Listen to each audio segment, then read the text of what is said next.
श्री दुर्गाय नमः। दुर्गा सप्तशती प्रथम अध्याय।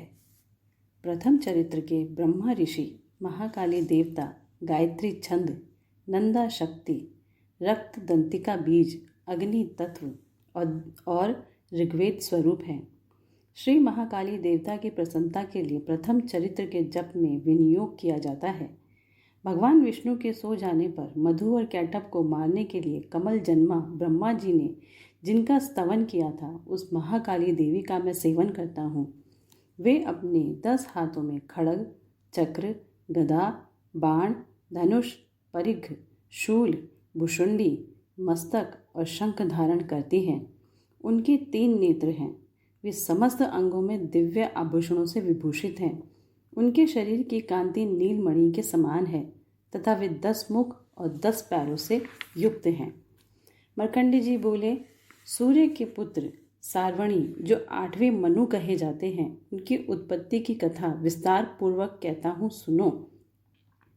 सूर्य कुमार महाभाग सार्वणी भगवती महामाया के अनुग्रह से जिस प्रकार मनवंतर के स्वामी हुए, वही प्रसंग सुनाता हूँ। पूर्व काल की बात है। स्वारोचिष मनवंतर में सूरथ नाम के एक राजा थे, जो चैत्र वंश में उत्पन्न हुए थे। उनका समस्त भूमंडल अधिकार था। वे प्रजा का अपने और पुत्रों की भांति धर्म पूर्वक पालन करते थे। तो भी उस समय कोला विध्वंसी नाम के क्षत्रिय उनके शत्रु हो गए। राजा सूरथ की दंड नीति बड़ी प्रबल थी। उनका शत्रुओं के साथ संग्राम हुआ। यद्यपि कोला विध्वंसी संख्या में कम थे, तो भी राजा सूरथ युद्ध में उनसे परास्त हो गए। तब वे युद्ध भूमि में अपने नगर को लौट आए और केवल अपने देश के राजा होकर रहने लगे। समूचे पृथ्वी से अब उनका अधिकार जाता रहा, किंतु वहाँ भी उन प्रबल शत्रुओं ने उस समय महाभाग राजा सूरथ पर आक्रमण कर दिया। राजा का बल क्षीण हो चला था, इसलिए उनके दुष्ट, बलवान एवं दुरात्मा मंत्रियों ने वहाँ उनकी राजधानी में भी राजकीय सेना और खजाने को हथिया लिया। सूरत का प्रभुत्व नष्ट हो चुका था, इसलिए वे शिकार खेलने के बहाने घोड़े पर सवार हो वहाँ से अकेले ही एक घने जंगल में चले गए। वहाँ उन्होंने विप्रवर मेधा मुनि का आश्रम देखा, जहाँ कितने ही हिंसक जीव अपनी स्वाभाविक हिंसा वृत्ति को छोड़कर परम शांत भाव से रहते थे। मुनि के बहुत से शिष्य उस वन की शोभा बढ़ा रहे थे। वहां जाने पर मुनि ने उनका सत्कार किया और वे उस मुनि श्रेष्ठ के आश्रम पर इधर उधर विचरते हुए काल तक रहे। फिर ममता से आकृष्टित होकर वहां इस प्रकार चिंता करने लगे कि पूर्व काल में मेरे पूर्वजों ने जिनका पालन किया था, वही नगर आज मुझसे रहित है। पता नहीं मेरे दुराचारी भृत्यगण उसकी धर्मपूर्वक रक्षा करते हैं या नहीं। जो सदा मद की वर्षा करने वाला और शूरवीर था, वह मेरा प्रधान हाथी अब शत्रु के अधीन होकर ना जाने कितने भोगों को भोगता होगा। जो लोग मेरी कृपा, धन और भोजन पाने से सदा मेरे पीछे पीछे चलते थे, वह निश्चय ही अब दूसरे राजाओं का अनुसरण करते होंगे। उन अपव्ययी लोगों के द्वारा खर्च होते रहने के कारण अत्यंत कष्ट से जमा किया हुआ मेरा यह खजाना खाली हो जाएगा। ये तथा और भी कई बातें राजा सूरथ निरंतर सोचते रहते थे। एक दिन उन्होंने वहां पर विप्रवर मेधा के आश्रम के निकट एक वैश्य को देखा और उससे पूछा, भाई तुम कौन हो और यहाँ तुम्हारे आने का क्या कारण है? तुम क्यों शोकग्रस्त और अनमने से दिखाई देते हो? राजा सूरथ का यह प्रेम पूर्वक कहा हुआ वचन सुनकर वैश्य ने विनीत भाव से उन्हें प्रणाम करके कहा।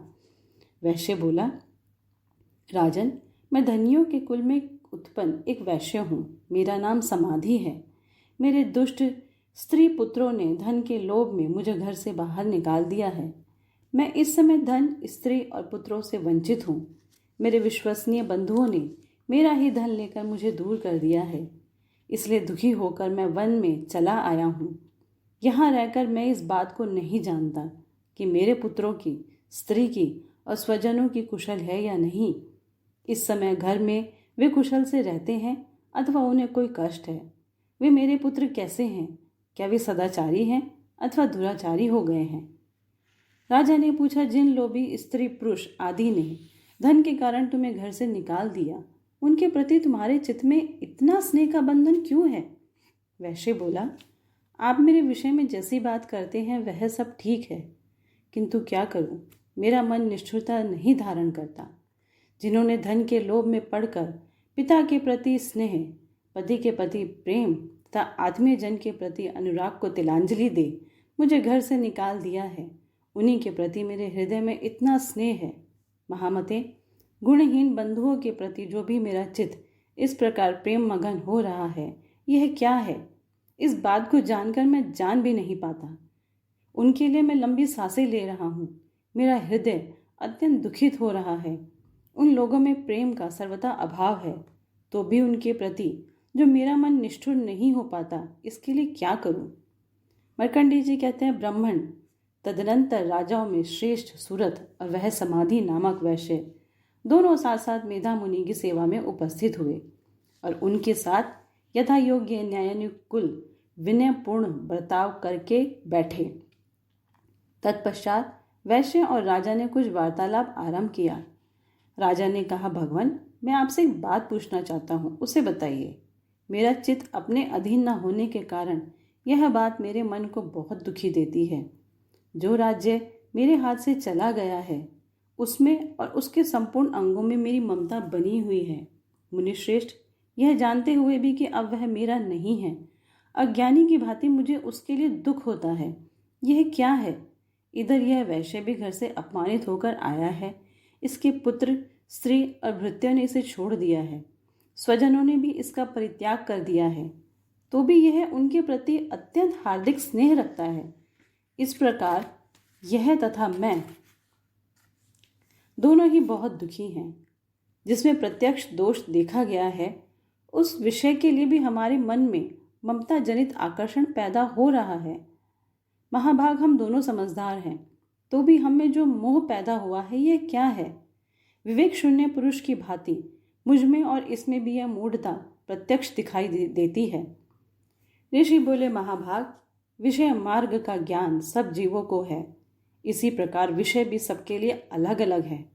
कुछ प्राणी दिन में नहीं देखते और दूसरे रात में ही नहीं देखते, तथा कुछ जीव ऐसे हैं जो दिन और रात्रि में भी बराबर ही देखते हैं। यह ठीक है कि मनुष्य समझदार होते हैं, किंतु केवल वे ही ऐसे नहीं होते। पशु, पक्षी और मृग आदि सभी प्राणी समझदार होते हैं। मनुष्यों की समझ भी वैसे ही होती है जैसे उन मृग और पक्षियों की होती है, तथा जैसी मनुष्य की होती है वैसे ही उन मृग, पक्षी आदि की होती है। यह तथा अन्य बातें भी प्रायः दोनों में समान ही है। समझ होने पर भी इन पक्षियों को तो देखो, वे स्वयं भूख से पीड़ित होते हुए भी मोहवश बच्चों की चोंच में कितने चाव से अन्न के दाने डाल रहे हैं। नरश्रेष्ठ, क्या तुम नहीं देखते कि ये मनुष्य समझदार होते हुए भी लोभवश अपने किए हुए उपकार का बदला पाने के लिए पुत्रों की अभिलाषा करते हैं? यद्यपि उन सब में समझ की कमी नहीं है, तथापि वे संसार की स्थिति बनाए रखने वाली भगवती महामाया के प्रभाव द्वारा ममतामय भंवर से युक्त मोह के गहरे गर्त में गिराए गए हैं। इसलिए इसमें आश्चर्य नहीं करना चाहिए। जगदीश्वर, भगवान विष्णु की योग निद्रा रूपा जो भगवती महामाया है, उन्हीं से यह जगत मोहित हो रहा है। वे भगवती महामाया देवी ज्ञानियों के भी चित्त को बलपूर्वक खींचकर मोह में डाल देती है। वे ही इस संपूर्ण चराचर जगत की सृष्टि करती हैं, तथा वे ही प्रसन्न होने पर मनुष्यों को मुक्ति के लिए वरदान देती है। वे ही परा विद्या, संसार बंधन और मोक्ष की हेतुभूता सनातनी देवी तथा संपूर्ण ईश्वरों की भी अधीश्वरी है। राजा ने पूछा, भगवान, जिन्हें आप महामाया कहते हैं, वे देवी कौन है? ब्राह्मण, उनका आविर्भाव कैसे हुआ तथा उनके चरित्र कौन कौन है? ब्रह्मवेत्ताओं में श्रेष्ठ महर्षि उन देवी का जैसा प्रभाव हो, जैसा स्वरूप हो और जिस प्रकार प्रादुर्भाव हुआ हो, वह सब मैं आपके मुख से सुनना चाहता हूँ। ऋषि बोले, राजन, वास्तव में तो वह देवी नित्य स्वरूपा ही हैं। संपूर्ण जगत उन्हीं का रूप है तथा उन्होंने समस्त विश्व को व्याप्त कर रखा है। तथापि उनका प्राकट्य अनेक प्रकार से होता है, वह मुझसे सुनो। यद्यपि वे नित्य और अजन्मा है, तथापि यह जब देवताओं का कार्य सिद्ध करने के लिए प्रकट होती हैं, उस समय लोक में उत्पन्न हुई कहलाती हैं। कल्प के अंत में जब संपूर्ण जगत एकार्ण वन में निमग्न हो रहा था और सबके प्रभु भगवान विष्णु शेषनाग की शैया बिछाकर योग निद्रा का आश्रय ले सो रहे थे, उस समय उनके कानों के मैल से दो भयंकर असुर उत्पन्न हुए जो मधु और कैटब के नाम से विख्यात थे। वे दोनों ब्रह्मा जी का वध करने को तैयार हो गए। भगवान विष्णु के नाभि कमल में विराजमान प्रजापति ब्रह्मा जी ने जब उन दोनों भयानक असुरों को अपने पास आया और भगवान को सोया हुआ देखा, तब एकाग्रचित होकर उन्होंने भगवान विष्णु को जगाने के लिए उनके नेत्रों में निवास करने वाली योग निद्रा का स्तवन आरंभ किया, जो इस विश्व की अधीश्वरी, जगत को धारण करने वाली, संसार का पालन और संहार करने वाली तथा तेज स्वरूपा भगवान विष्णु की अनुपम शक्ति है। उन्हीं भगवती निद्रा देवी की भगवान ब्रह्मा स्तुति करने लगे। ब्रह्मा जी ने कहा, देवी तुम ही स्वाहा, तुम ही स्वधा और तुम ही वष्टाकार हो। स्वर भी तुम्हारे ही स्वरूप है। तुम ही जीवनदायिनी सुधा हो। नित्य अक्षर प्रणव में अकार, उकार, मकार इन तीनों मात्राओं के रूप में तुम ही स्थित हो तथा इन तीन मात्राओं के अतिरिक्त जो बिंदु रूपा नित्य अर्ध मात्रा है, जिसका विशेष रूप से उच्चारण नहीं किया जा सकता, वह भी तुम ही हो।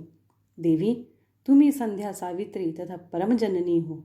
देवी तुम ही इस विश्व ब्रह्मांड को धारण करती हो। तुमसे ही इस जगत की सृष्टि होती है, तुम ही से इसका पालन होता है और सदा तुम ही कल्प के अंत में सबको अपना ग्रास बना लेती हो। जगन्मय देवी, इस जगत की उत्पत्ति के समय तुम सृष्टि रूपा हो, पालन काल में स्थिति रूपा हो तथा कल्पांत के समय संहार रूप धारण करने वाली हो। तुम ही महाविद्या, महामाया, महामेधा, महास्मृति, महामोह रूपा, महादेवी और महासुरी हो। तुम ही तीनों गुणों को उत्पन्न करने वाली सबकी प्रकृति हो। भयंकर काल रात्रि, महारात्रि और मोहरात्रि भी तुम ही हो। तुम ही श्री, तुम ही ईश्वरी, तुम ही ह्रीम और तुम ही बोध स्वरूपा बुद्धि हो। लज्जा, पुष्टि, तुष्टि, शांति और क्षमा भी तुम ही हो। तुम खड़ग धारणी, शूल धारणी, घोर रूपा तथा गदा, चक्र, शंख और धनुष धारण करने वाली हो। बहाल, भुषुंडी और परिघ ये भी तुम्हारे अस्त्र हैं। तुम सौम्य और सौम्यतर हो। इतना ही नहीं, जितने भी सौम्य एवं सुंदर पदार्थ हैं, उन सब की अपेक्षा तुम अत्यधिक सुंदरी हो। पर और अपर सबसे परे रहने वाली परमेश्वरी तुम ही हो। स्वरूपे देवी, कहीं भी सत असत रूप जो कुछ वस्तुएं हैं और उन सब की जो शक्ति है, वह तुम ही हो। ऐसी अवस्था में तुम्हारी स्तुति क्या हो सकती है?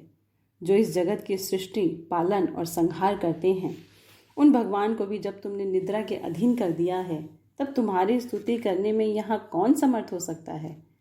मुझको भगवान शंकर को तथा भगवान विष्णु को भी तुमने ही शरीर धारण कराया है, अतः तुम्हारी स्तुति करने की शक्ति किसमें है?